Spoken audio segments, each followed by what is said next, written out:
warahmatullahi wabarakatuh. Perkenalkan, saya Fuad Salim dari Prodi Ilmu Al-Quran dan Tafsir, Universitas Islam Negeri Sunan Gunung Jati, Bandung. Baiklah, di sini saya akan mencoba memaparkan dengan tema sejarah perkembangan tafsir, khususnya yaitu pada periode klasik. Baiklah teman-teman semua, perlu diketahui bahwasanya sejarah pemikiran tafsir pada era klasik merupakan fase penting dalam perkembangan ilmu tafsir Al-Quran, yang dimana pada era ini meliputi masa Nabi Muhammad SAW, para sahabat, tabi'in, hingga generasi pertama umat Islam.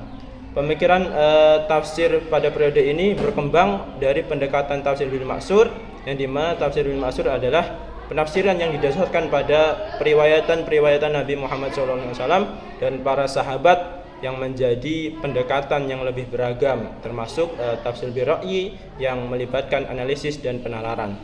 Yang selanjutnya, pada masa sahabat dan tabi'in, tafsir sangat bergantung pada tradisi lisan dan pemahaman terhadap bahasa Arab dan konteks asbabun nuzulnya. Pada masa berikutnya, para ulama memulai menyusun karya-karya tafsir yang sistematis, di mana ada salah satu pelopor yang dimana dengan karya monumentalnya Jami'ul Bayan, yaitu yang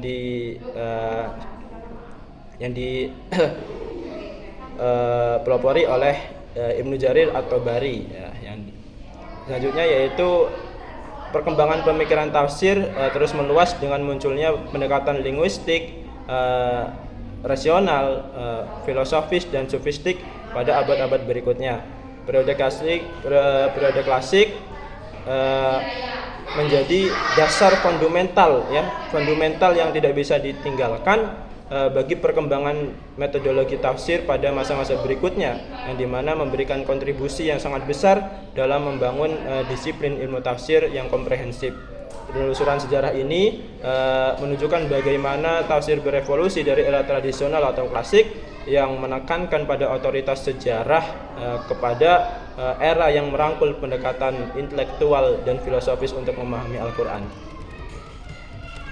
Selanjutnya yaitu yang tak kalah penting, yaitu perkembangan tafsir di era klasik ini tidak dapat dipisahkan dari peran Nabi Muhammad SAW sebagai pembawa wahyu sekaligus penafsir pertama Al-Quran. Sebagai pedoman utama untuk umat Islam, disampaikan kepada para sahabat melalui lisan Rasulullah SAW, yang kemudian menjelaskan maksud dan makna ayat-ayat tersebut. Akan tetapi setelah Rasul wafat, penafsiran Al-Quran dilanjutkan oleh para sahabat yang memiliki kedekatan dengan Nabi Muhammad SAW secara langsung, serta memahami pemahaman yang mendalam tentang wahyu tersebut dan konteks turunnya atau asbabun nuzulnya ayat gitu. Yang kemudian pemikiran tafsir di era klasik membentuk pondasi dasar bagi metodologi tafsir yang kemudian berkembang lebih lanjut pada era pertengahan sampai dengan modern. Adapun mengenai definisi tafsir tadi, secara global ahli tafsir membagi periodisasi penafsiran Al-Quran ke dalam 3 fase, yaitu yang pertama periode mutaqaddimin dari abad pertama sampai dengan 4 Hijriah, yang kedua yaitu periode mutaakhirin dari abad 4 sampai dengan 12 Hijriah, yang selanjutnya yaitu periode baru dari abad 12 sampai dengan sekarang.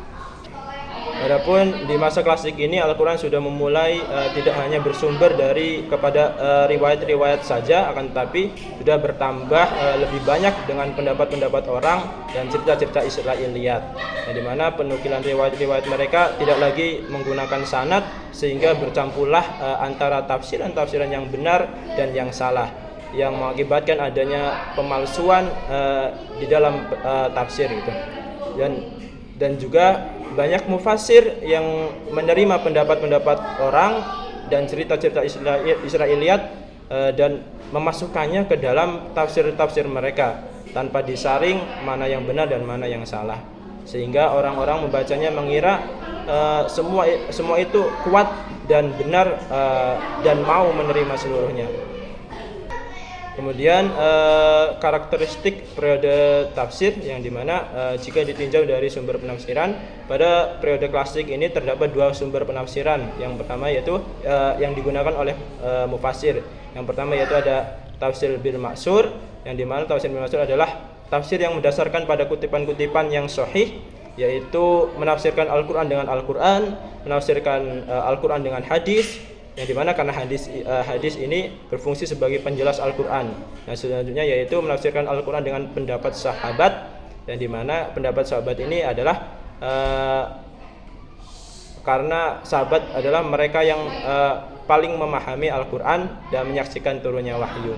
Dan selanjutnya yaitu penafsiran Al-Quran dengan pendapat tabi'in, karena dimana tabi'in ini pada umumnya mereka menerima tafsir dari para sahabat. Yang kedua yaitu tafsir bil maksur, yang dimana tafsir bil ra'yi, tafsir bil ra'yi yang dimana tafsir bil ra'yi adalah tafsir yang bersumber dari ijtihad yang didasarkan pada kaidah-kaidah penafsiran yang benar ya, yang maksudnya yang benar dan tidak hanya bersandar pada ijtihad semata atau hawa nafsu.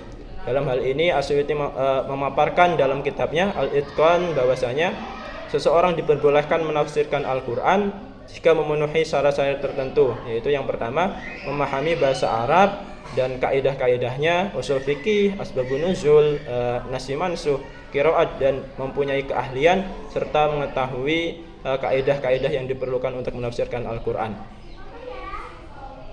Adapun tafsir bi ra'yi dibagi menjadi dua macam, yaitu yang pertama ada tafsir bi ra'yi mahmudah, yaitu penafsiran yang sesuai dengan kaidah-kaidah yang benar. Yang kedua yaitu ada tafsir mazmumah, yaitu penafsiran hanya bersumber dari hawa nafsu tanpa mengetahui kaidah-kaidah yang benar dalam penafsiran Al-Quran. Adapun jenis ini tidak dapat diterima sebagai pedoman.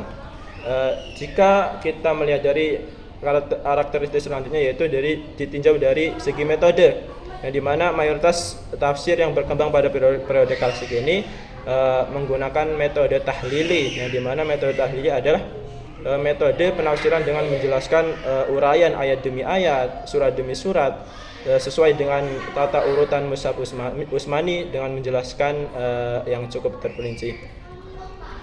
Kemudian jika ditinjau dari segi corak dan pendekatan, tafsir periode klasik ini lebih cenderung menggunakan pendekatan yang beragam baik dari segi linguistik, gramatika, fikih, filsafat maupun teologi. Adapun tafsir sebagai suatu bentuk ekspresi intelektual menggunakan pendekatan yang beragam baik dari segi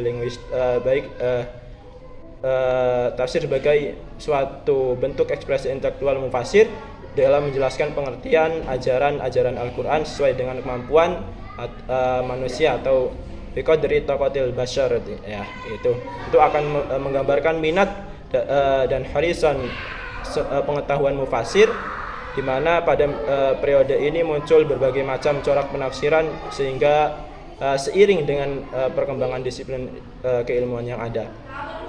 Adapun bisa kita sedikit simpulkan dalam penafsiran karakteristik tafsir pada periode klasik ini. Adapun sumber tafsir yang dimana tafsir bil maksur dan bil ra'yi, yang kemudian metode penafsiran yaitu menggunakan metode tahlili atau analisis dengan mencocokkan teori-teori dari disiplin keilmuan ataupun mazhab masing-masing mufassir. Yang kedua, yang selanjutnya yaitu pendekatan atau corak yang menggunakan pendekatan dan corak yang beragam meliputi bahasa, fikih, filsafat maupun teologi.